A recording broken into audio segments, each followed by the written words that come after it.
para el día de hoy.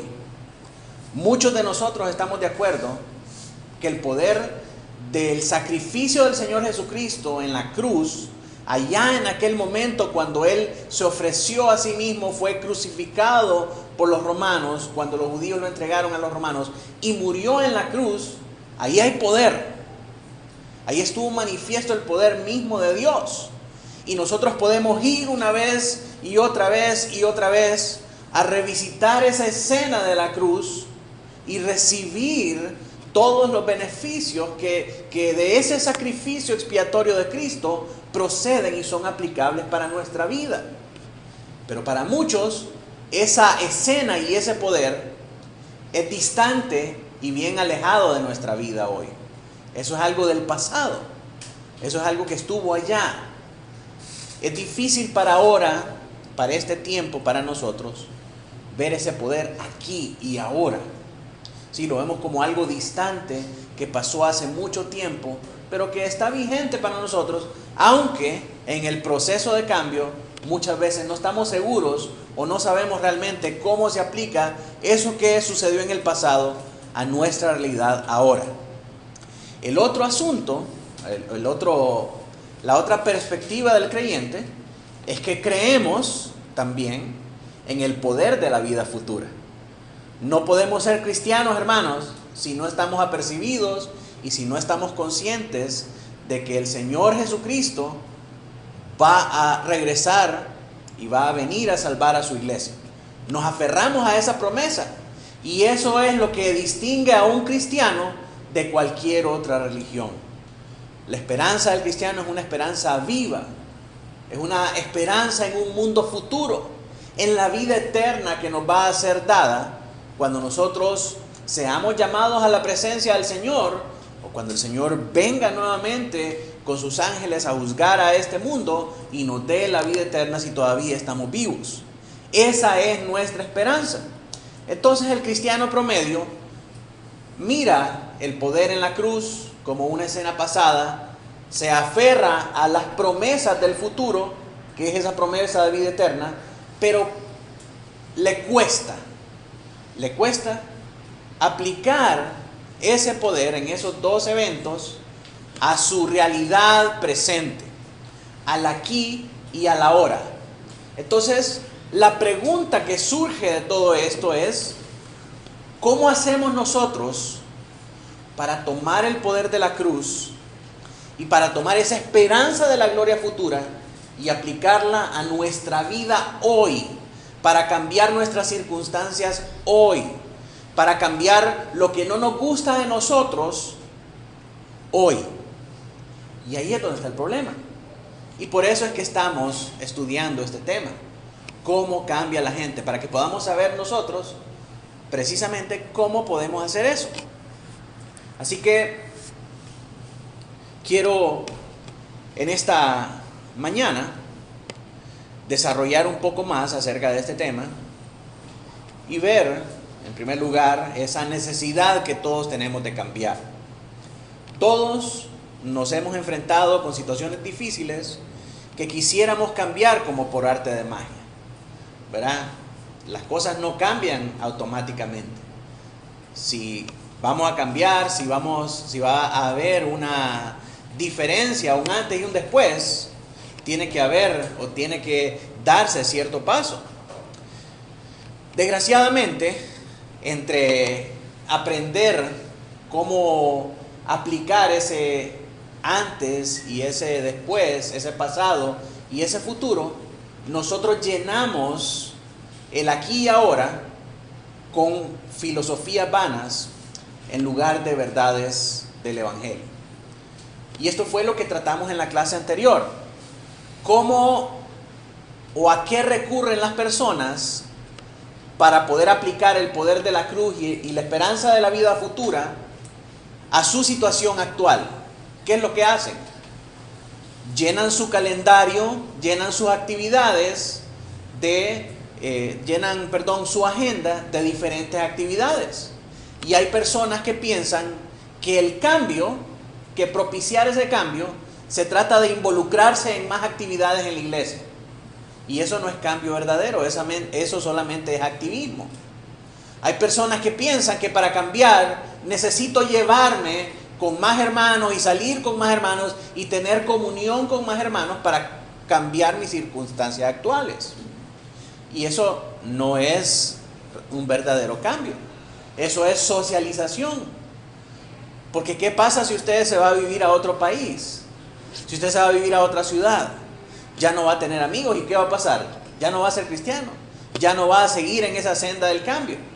Tratamos de llenar nuestra agenda con diferentes actividades que pensamos nosotros que son cambio. En esta clase vamos a ver algunas filosofías vanas que nosotros perseguimos para pensar o pensando erróneamente que esas cosas nos van a llevar al cambio. Y muchas de estas cosas tienen en sí mismas ciertas verdades del Evangelio, pero no todas. Sin embargo, son producto de la filosofía, del pensamiento vano de los hombres y no de lo que dice la palabra de Dios que cómo debería ser ese cambio.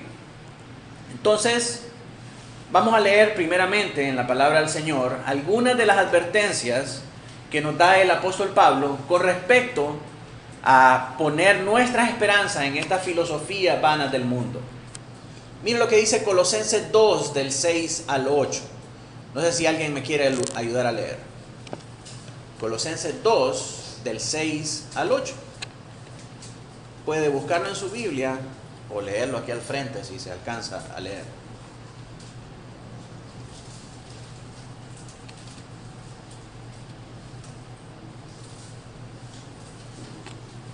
Por tanto, de la manera que habéis recibido al Señor Jesucristo, andad en él, arraigados y sobreedificados en él, y confirmados en la fe, así como habéis sido enseñados, abundando en acciones de gracia. Mirad que nadie os engañe por medio de filosofías y huecas sutilezas, según las tradiciones de los hombres, conforme a los rudimentos del mundo y no según Cristo. Sí, este problema de esa filosofía mundana colándose en la iglesia era un problema desde el principio de la iglesia, desde que la iglesia comenzó. Pablo advierte a los colosenses y les dice: miren ustedes bien que nadie los engañe por medio de filosofías y huecas sutilezas, según la tradición de los hombres, conforme a los rudimentos del mundo y no según Cristo. Cristo. Mi hermano, si algo puede derrumbar una iglesia bíblica, es comenzar a escuchar lo que el mundo nos dice acerca de lo que debería de ser nuestra vida y lo que nosotros deberíamos estar persiguiendo, en lugar de escuchar lo que la Biblia nos dice al respecto. El mundo hoy nos dice: sé feliz, vive tu vida, haz aquello que te haga feliz y silencia las voces a tu alrededor. Y entonces, por buscar ser feliz y lo que nos hace feliz, lo que eso produce en nosotros es que nos lleva a esclavizarnos nuevamente por el pecado y por el mundo. ¿Por qué? Porque estamos escuchando la filosofía humana antes de escuchar lo que la palabra de Dios nos dice acerca del propósito de nuestra vida. ¿Qué nos dice la palabra? Poner la mira en las cosas de arriba, desechando lo terrenal, olvidando lo que queda atrás, extendiéndome hacia lo que está enfrente. Y eso es lo que debería reinar, lo que debería imperar en nuestra búsqueda de Dios y en nuestra búsqueda de hacer la voluntad de Dios. Pero lo que pasa es que poner las cosas en las miras de arriba, poner la mira en las cosas de arriba, es aburrido para los muchachos. Es difícil para nosotros. Hay más gloria y hay más diversión en buscar las cosas de esta tierra. Sin embargo, las cosas de este mundo nos van a llevar a meternos en serios problemas, en esclavitud al pecado y en condenación en la vida futura. Si nosotros valoramos nuestra salvación, si nosotros valoramos a Cristo, entonces nosotros vamos a ser obedientes a lo que la palabra dice y no a lo que las filosofías del mundo nos dicen.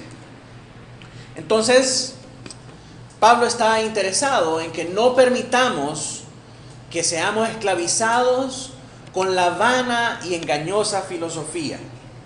Y la palabra griega que habla aquí de ser cautivados, más bien se refiere a raptar o a secuestrar. Pablo no quiere que las filosofías nos secuestren y nos priven del conocimiento del Señor Jesucristo. Pablo señala entonces que podemos ser secuestrados por la falsedad cuando nosotros menos lo esperamos. Mis hermanos, esto es, uno piensa que a uno no le va a pasar, porque uno es cristiano maduro, porque en esta iglesia se predica el evangelio verdadero, porque en esta iglesia hay un compromiso con la verdad y hay un compromiso con cerrarle la puerta al mundo.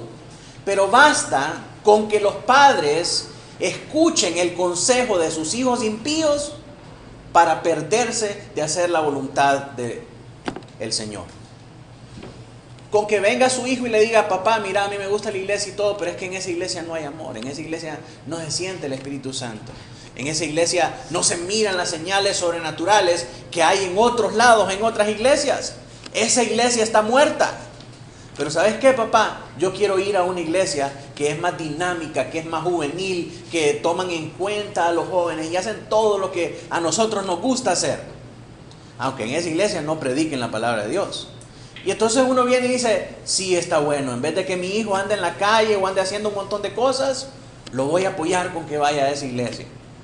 Y ¿sabe qué, pastor? Me voy a ir a esa iglesia porque es que los muchachos, usted sabe, pastor, hay que alcanzar a esos muchachos a como dé lugar. Y si están motivados con esa iglesia, pues nosotros queremos ir y hacer eso.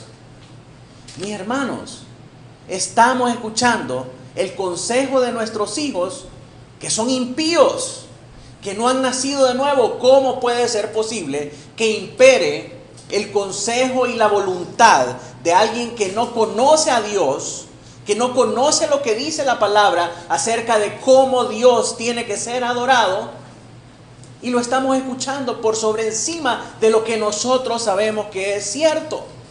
Ese pequeño acto de condescendencia lleva a una iglesia de sana doctrina a perderse y a derribarse. Escuchar el consejo de hijos impíos.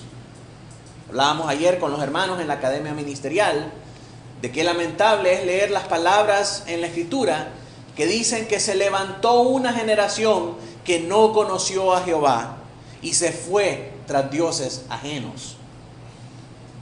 Y eso sucede porque nosotros no estamos haciendo nuestro trabajo de educar a nuestros hijos en la palabra de Dios, y porque preferimos ser condescendientes a ellos, porque es más fácil que llevarles la contraria y que pararse firme y educarlos, y somos llevados y somos arrastrados por motivaciones y por concupiscencias mundanas e impías antes que la verdad de Dios.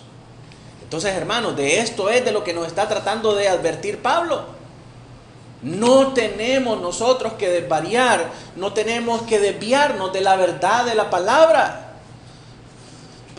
Y a veces para los jóvenes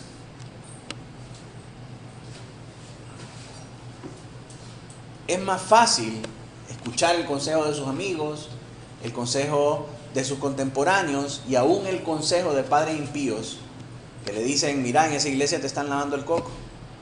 Vos mucho fanatismo con esa iglesia. Hermanos, no podemos escuchar el consejo de impíos, aunque sean nuestros padres. Ahora, tenemos que ser muy cuidadosos con esto, porque tampoco se trata de que cerremos nuestros oídos a las cosas que como jóvenes y como hijos y como sujetos a esa autoridad tenemos que cumplir. En el marco de nuestra responsabilidad y nuestra vida familiar hay cosas con las que tenemos que cumplir y tenemos que hacer caso a nuestros padres, a nuestras autoridades como ciudadanos. Pero en las cuestiones pertinentes a la fe, a la vida cristiana y a la persecución y a la búsqueda de la verdad de Dios, tenemos que hacer caso a la palabra de Dios y solamente a la palabra de Dios. Ni siquiera le estoy diciendo que al pastor, obviamente el pastor tiene que hablar en base de la palabra de Dios, pero la palabra de Dios tiene que ser nuestro norte.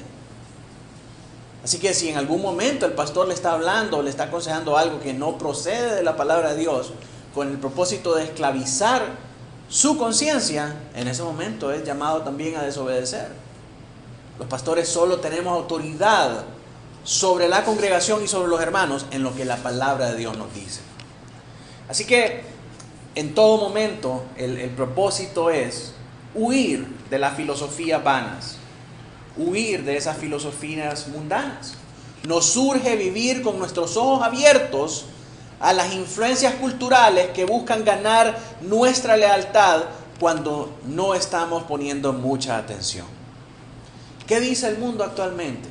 El movimiento LGBT, con sus doctrinas y con sus imposiciones, que también son doctrinales y religiosas.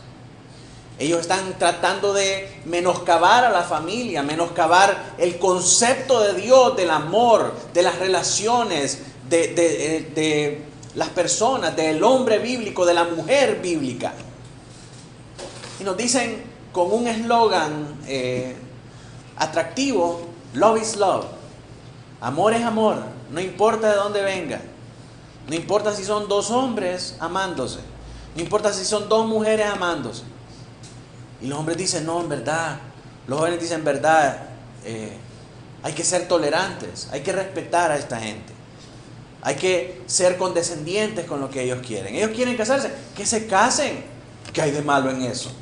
Amor es amor, si ellos se aman, que se amen. Aunque yo no estoy de acuerdo, pero hay que dejarlos que se amen, hay que dejarlos que se casen, hay que dejarlos que hagan lo que ellos quieran, que adopten hijos, que esto y el otro. Pues sí, pero el gran problema con eso es que se están llevando de encuentro lo que ha dicho Dios. El matrimonio es una institución fundada por Dios, creada por Dios, y por lo tanto, si Dios ha creado eso, Dios es el único que tiene el derecho a decir cómo debe ser el matrimonio. No la sociedad, no el gobierno, no la cultura. Entonces tenemos que vivir con nuestros ojos abiertos para ver qué es lo que el mundo está tratando de plantar en nuestra cabeza y en nuestro corazón para alejarnos de la voluntad de Dios. Eso es muy importante, hermanos. Pero no debemos vivir engañados tampoco, pensando que las advertencias de Pablo solo se aplican a grandes decisiones y a doctrinas importantes. Si volvemos al tiempo de la indulgencia, nos vamos a levantar como Martín Lutero a clavar los 95 tesis para reformar a la iglesia. Mis hermanos, no solamente en los aspectos doctrinales, no solamente en asuntos de salvación por la fe, que en eso ya todos somos entendidos, sino que en pequeños momentos de la vida y en lo más insignificante, como dejarnos o influirnos por el consejo o por la voluntad de nuestros hijos impíos. Las batallas se ganan o se pierden en los pequeños momentos de la vida. Así que no solamente piense usted que es en las cosas doctrinales grandes, sino que son en las pequeñas decisiones y en las pequeñas libertades que nosotros nos permitimos y les permitimos a nuestros hijos vivir para ser condescendientes ante el mundo. Así que debemos ser vigilantes. Tenemos que atender la reprensión y la exhortación del apóstol Pablo cuando nos dice no se dejen cautivar. ¿Cómo es que somos cautivados tan fácilmente? ¿Cómo es que una persona es cautivada tan fácilmente? Pablo nos dice que somos cautivados por diagnósticos y soluciones vanas y engañosas que se presentan como superiores a Cristo. La palabra del Señor nos dice enfáticamente en Éxodo 20, el Señor hablando a su pueblo da este mandamiento: 6 días trabajarás, pero el séptimo descansarás. El séptimo es para honrar a tu Dios. Eso dice la palabra, eso dice el Señor. Ese es un mandamiento que el Señor da a su pueblo. Pero cuando nosotros llegamos a considerar las cosas y vemos que no hemos estado con nuestra familia todo el tiempo y necesitamos un descanso, un alto de todos, y mejor agarremos este tiempo para ir y estar en familia. Mis hermanos, el ataque cultural más grande del mundo a la iglesia es que el mundo está tratando de cambiar ese mandamiento y convertir el día del Señor en el día de la familia. En el día de la familia. ¿Por qué? Porque necesitamos estar con la familia. Porque la familia es el primer ministerio. Cuando nosotros vemos en la Biblia qué es pecado, Primera de Juan nos dice que pecado es cualquier falla o transgresión en contra de lo que Dios nos ha mandado.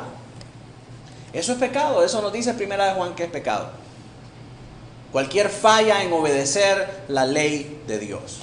Y si la ley de Dios nos dice que el domingo es el día de reposo, es el día para alabar al Señor, ¿qué estamos haciendo nosotros cuando no cumplimos lo que el Señor nos ha mandado? ¿Qué estamos haciendo? ¿Qué hacemos cuando no cumplimos lo que Dios nos ha mandado? Pecado. Estamos pecando. No, pero es que, pastor, se trata de una convicción personal que el Espíritu Santo tiene que transformar mi corazón para que yo acepte y esté completamente convencido de que tengo que apartar el domingo como el día del Señor. No tiene que convencerte de nada. Si tú ya has nacido de nuevo y eres cristiano, tu mente y tu corazón tiene que estar atada a la ley de Cristo. Cualquier desobediencia a la ley de Cristo es pecado. Sí, tiene que convencerte, pero no tiene que convencerte de que el domingo es día del Señor. Tiene que convencerte de que estás pecando y tienes que obedecer. Pero el problema es cuando llegamos a un diagnóstico y soluciones vanas y engañosas que se presentan como superiores a Cristo. No, si el Señor me entiende, el Señor me ama, el Señor, Dios es amor. Y Él sabe que necesito estar con mi familia. Él sabe que no hay nada de malo con estar con mi familia. Hermano, no hay nada de malo. Lo malo es que tienes 6 días para estar con tu familia. Tienes 6 días para estar con ellos. ¿Por qué? Porque en el 7º tienes que desobedecer a Dios y poner a tu familia por encima de lo que Dios ha dicho.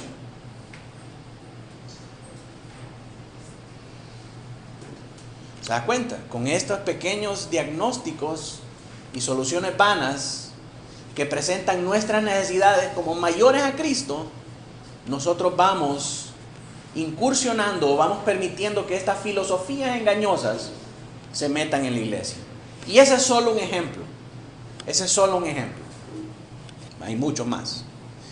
En nuestra cultura abundan teorías vanas y engañosas del cambio que se hace pasar por sabiduría bíblica. A menudo porque toman prestado algún aspecto de la verdad bíblica. Y quiero decirle que nosotros como cristianos de sana doctrina sabemos y condenamos mucho las prácticas carismáticas. Que si alguien le dice, no, es que para cambiar tenés que ungirte con aceite, tenés que orar por ese hombre a las 3 de la madrugada y decretar sobre él, atarlo, ligarlo y hacerle un triple amarre espiritual para que ese hombre deje de pecar, para que ese hombre quiera venir a la iglesia. Sí, esas son filosofías vanas y engañosas, disfrazadas de piedad, y todos los podemos descubrir. Pero no se engañe pensando que de este lado no hay tampoco filosofías vanas, porque sí las hay. Sí las hay. Y eso es lo que vamos a ver ahora si nos da tiempo. No obstante, son vanas porque carecen del centro de la sabiduría bíblica, aunque se presentan como verdades bíblicas, carecen del centro de la sabiduría bíblica, el cual es Cristo. Todos sabemos que los carismáticos se apoyan en pasajes bíblicos sin contexto para hacer lo que ellos hacen. Vamos a ungir a los enfermos. ¿En qué se basan? En Santiago, cuando dice, si alguien está enfermo, llame a los ancianos para que lo unjan. Una instrucción completamente sin contexto. Pero si usted le pregunta a ellos, es una instrucción bíblica. Pero, de nuevo, no es autoritativa para la iglesia y es sin contexto. Aunque aparenta ser sabiduría bíblica, carece del centro de la sabiduría bíblica, que es el Señor Jesucristo. De alguna manera, permiten que la persona viva independiente de Cristo y evaden la transformación profunda del corazón que solo Cristo puede lograr. Mis hermanos, esto es un gran problema en la iglesia pentecostal, porque la fe de las personas está en el aceite, no en Cristo. La fe de las personas está en la oración del pastor. Ay, pastor, ore por mí que necesito esa unción especial. Pastor, es que solo cuando usted ora las cosas pasan. Es que usted necesita desencadenar el ángel del ministerio, dicen algunos. ¿Verdad? La fe de las personas se pone o los lleva a poner su fe. Esas acciones llevan a las personas a poner su fe en elementos externos antes que en el Señor Jesucristo. Así como los católicos también ponen su fe en el rosario, en la Virgen, en el agua bendita y en todos los elementos externos. Así también en el mundo evangélico se pone la fe en esos elementos externos.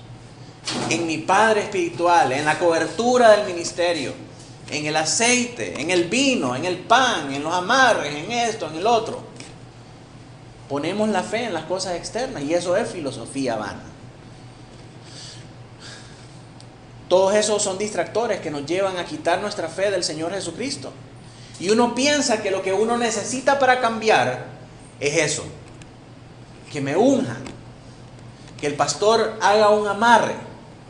Es brujería y chamanismo cristiano.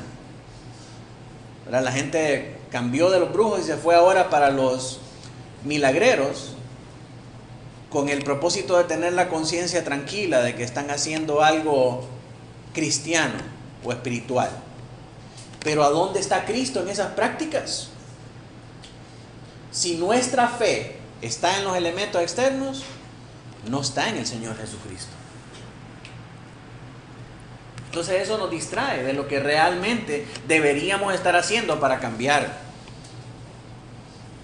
Porque mis hermanos, el problema de un hombre que tiene, poniendo un ejemplo nada más, el problema de un hombre que tiene problemas de adulterio, porque su papá era un adúltero, porque su abuelo era un adúltero, no son las maldiciones generacionales que el pastor tiene que reprender y que tienen que ungirlo para quebrantar ese yugo de maldiciones generacionales. El problema es que ese hombre tiene que tener un cambio en el corazón basado en la fe en el Señor Jesucristo para que verdaderamente se pueda dar un cambio. Y ese hombre puede llenarse de actividades, venir a la iglesia, tener muchos amigos cristianos, leer muchos libros. Por un tiempo va a dejar ese comportamiento. Pero cuando no es Cristo la raíz de ese cambio va a ser superficial. Ese cambio va a ser temporal. Entonces necesitamos dejar de poner nuestra fe en las cosas externas que alguien más tiene que hacer por nosotros para cambiar. Eso, hermanos, es filosofía hueca. Eso es filosofía mundana. Entonces, de este lado del espectro, aquí en las iglesias de sana doctrina, tenemos varias teorías vanas y engañosas acerca del cambio. Muchos de nosotros pensamos que son las circunstancias, otros piensan que es la conducta, otros piensan que es la forma de pensar, el concepto de sí mismo, y a veces se dice con frecuencia, confía más en Jesús. Necesitas confiar más en el Señor Jesús. Y vamos a ver que eso es un enfoque bien subjetivo. Porque ¿qué es confiar más en Jesús? O sea, ¿cuál es esa medida de confianza que tenemos que tener? Son cosas que se dicen por decir nada más, sin estar verdaderamente apercibidos de lo que todo esto significa. Miremos rápidamente cada una de estas porque tenemos que avanzar, hermanos. En primer lugar, mis circunstancias. El enfoque del cambio más simplista y popular se enfoca en las circunstancias externas. Necesito más dinero. Es que mi problema es más dinero. Pastor, usted no se puede relacionar con mi problema porque a usted no le hace falta nada. Entonces son mis circunstancias. Mientras mis circunstancias no cambien, usted no se va a poder identificar con lo que yo estoy pasando. Mis circunstancias son únicas. Y la gente hace de sus circunstancias su Dios y pone su esperanza en esas circunstancias. Si pudiera cambiar mi apariencia, mi vida sería mejor. Y eso hace a muchas personas recurrir a alternativas superficiales. Ay, es que necesito ponerme más por aquí, más por allá, más pelo, ¿verdad? Si yo tuviera pelo, tendría el look del éxito. Y no es eso. Nuestra confianza está en estas circunstancias y no en el Señor Jesucristo. Asimismo, muchos jóvenes viven pensando, si yo me casara, la vida me sonreiría, me iría mejor. Entonces su fe y su esperanza está en el matrimonio y no en el Señor Jesucristo. Si ustedes supieran lo que verdaderamente es el matrimonio, lo pensarían bien con quién hacer su vida. Porque la luna de miel es belleza, es un espectáculo. Pero conforme pasa el tiempo, nuestros cuerpos van envejeciendo y ahora roncamos cuando nos vamos a la cama.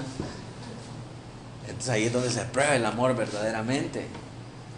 Pero mis hermanos, la solución para la vida de una persona no es el casamiento. Lastimosamente, nuestra cultura nos cincela de que así es. Con los cuentos de princesa y los cuentos de Disney. Muchos de nosotros crecimos viendo las comedias románticas en el cine, ¿verdad? Idealizamos la vida perfecta con alguien que cuando llegue ese príncipe azul, la vida se nos va a arreglar mágicamente. Y no, los problemas apenas comienzan. Así que esa no es ninguna solución de nada. Igual las personas que dicen, no, es que necesito tener más dinero. Mi hermano, podríamos darte todo el dinero del mundo, pero si el problema de tu corazón no está resuelto, todo el dinero del mundo se te iría por la cañería. Si pudiera salirme de este matrimonio y encontrar a alguien que me valore, no estaría tan deprimida. El problema, como Adán, ¿verdad? La mujer que me diste. Es que si yo hubiera tenido una mujer así como la mujer virtuosa, mi vida estaría completamente distinta. Pero esta mujer solo gastos me da, solo me pide aquí, allá, esto y el otro. Me tiene exprimida la billetera. Pero estamos poniendo los ojos en las circunstancias y no en el verdadero problema. Si mis hijos me respetaran como se debe, sería más agradable mi vida. El problema no son sus hijos. Hay un problema más profundo que está exacerbando estas circunstancias. Pero nosotros queremos ver lo que está por encima y tratar lo que está encima. ¿Sabe por qué? Porque si nosotros corregimos lo que está encima, vamos a tener el respeto y el reconocimiento de las personas. Yo quiero tener hijos que son modelos, que son bien portados aquí en la iglesia, son el ícono de un hijo cristiano sujeto a sus padres. Aunque en la casa, en la escuela y en todos lados sean un problema. Pero no importa, porque el domingo que vengo acá, todo el mundo me dice, ay hermano, qué hijos más bellos los que usted tiene. Cómo lo ha bendecido el Señor con esos hijos. Son la envidia de todos los hermanos. Y claro, eso me infla mi orgullo el domingo que vengo a la iglesia. Pero en la casa no les estoy enseñando a ser hombres y mujeres responsables, hombres y mujeres de bien. pero sí nos interesa atacar esas circunstancias, porque nos dan reconocimiento, porque nos presentan como exitosos, pero no queremos lidiar con la raíz del problema. Ese es el gran problema de nosotros. Ahora, hablando de este enfoque de las circunstancias, ¿cuál es el problema? Este enfoque del cambio no solo es engañoso, sino también es vano, es superficial. No toma en cuenta mi necesidad de la gracia redentora de Cristo y coloca las culpas de mis pecados a la puerta de Dios. La culpa la tiene Dios por hacerme gordo, por darme esta mujer, por darme estos hijos tan rebeldes, por no darme dinero. Culpamos a Dios de haber puesto en nuestras vidas a la persona problemática o las circunstancias. Ponemos en tela de juicio la sabiduría, la bondad y el carácter de Dios. Obviamente, con este enfoque, la gracia de Dios no será buscada ni recibida. Nosotros no queremos muchas veces que Dios trate con estos asuntos de raíz. Queremos que Dios corrija las circunstancias. Hablamos, no tengo dinero, Dios dame dinero. Estoy soltero, dame una esposa. En vez de orar, Señor, ayúdame a tener contentamiento con mis circunstancias.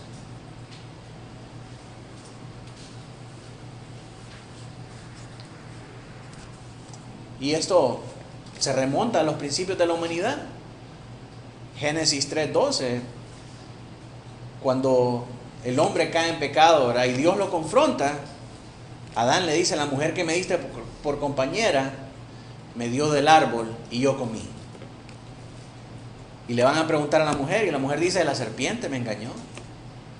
Sí, ese es un patrón en el hombre, buscar culpables y no asumir su propia pecaminosidad. Segundo lugar, la conducta. Algunas veces estamos dispuestos a reconocer que la necesidad del cambio está cerca de casa. Hay personas que son muy sinceras con ellos mismos, pero ahí están dispuestos a decir: sí, de verdad debería de ser más paciente y amable con mi esposa. Debo dejar de explotar con mis hijos y comenzar a dar más a mi iglesia. Debería de alcanzar para Cristo a mis vecinos y dejar de visitar esas páginas de internet. No debería de dejar que las opiniones de la gente me exasperen. Y muy probablemente todas estas declaraciones son verdaderas. Efectivamente, tu conducta necesita un cambio. Siempre cuento esta anécdota. Había una hermana que, siendo miembro de la iglesia, se ausentaba con demasiada frecuencia. A veces pasaban 1 o 2 meses que no venía a la iglesia. Y cuando la abordábamos, yo platicaba con ella y le decía: hermana, la vida del creyente es para estar congregado en la iglesia. No puede ser una persona cristiano, no puede ser una persona miembro de una iglesia y faltar tanto tiempo. Eso es incongruente con lo que la Biblia dice que es ser cristiano. Y me decía: sí, pastor, tiene razón. Verdaderamente estoy pecando, pastor. Estoy pecando, yo estoy consciente de mi pecado. Tiene razón, pastor. Y cada vez era lo mismo. Tiene razón, pastor. Y hermana, ¿por qué no vino? No, por mi trabajo. Me llamaron a trabajar y toda la cuestión. Sí, hermana, de verdad que pues el trabajo algunas veces nos puede poner en ese predicamento, ¿verdad? Pero tenemos que hacer el esfuerzo por cambiar nuestra situación y buscar un trabajo que nos permita congregarnos en el día del Señor. O hablar con sus jefes para buscar el espacio que le permitan venir a la iglesia. Decía: sí, pastor, tiene razón, pastor. Definitivamente estamos pecando, pastor. Pero hasta ahí. O sea, estaba convencida y sabía que su conducta estaba mal delante del Señor y que tenía que cambiar. No tenía absolutamente nada que discutir con los pastores y con la palabra de Dios. ¿Pero qué hacemos? ¿Qué más podemos hacer? ¿Se da cuenta? Este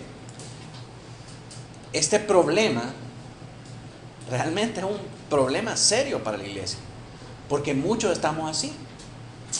Pastor, y hablando de este problema, no sé por qué recurro siempre a este ejemplo, ¿verdad? Sí, pastor, el domingo es el día del Señor, el Señor lo dice en su palabra. ¿Pero y qué pues? ¿Vas a venir o no vas a venir? ¿Vas a dejar de hacer lo que estás haciendo el domingo? ¿Qué va a pasar de ahí? El problema con este enfoque es que solo ataca las acciones externas. O sea, el problema solo está en mis acciones, entonces tengo que cambiar esas acciones. Pero realmente no estamos considerando qué es lo que me hace ser de esta manera. Porque mis hermanos, si una persona no siente la necesidad de estar con sus hermanos el domingo, hay algo mal en esa persona. Hay algo mal en esa persona.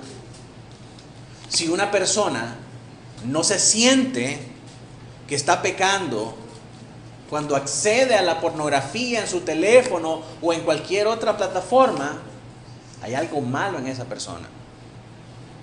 Si hay una persona que piensa que no hay nada malo en no estar compartiendo el evangelio con otra persona, hay algo malo en esa persona.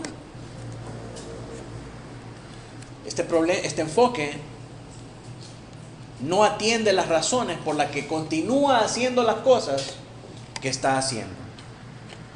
En vez de eso, la persona simplemente espera poder reemplazar la mala conducta con una buena conducta. En algún momento en la vida voy a dejar de hacer eso para comenzar a hacer lo correcto, pastor. Sí, pero no hay una verdadera convicción del cambio. Cree que solo necesita algunas habilidades. No quiere realizar el trabajo doloroso y largo de mirar las motivaciones. ¿Por qué estoy haciendo eso? Porque soy un pecador. ¿Por qué no siento necesidad de venir a la iglesia? Porque verdaderamente no he nacido de nuevo. Sí, la gente no quiere lidiar con estos asuntos. Solo quiere lidiar con el problema de la conducta con técnicas que le permitan navegar por la vida sin problemas.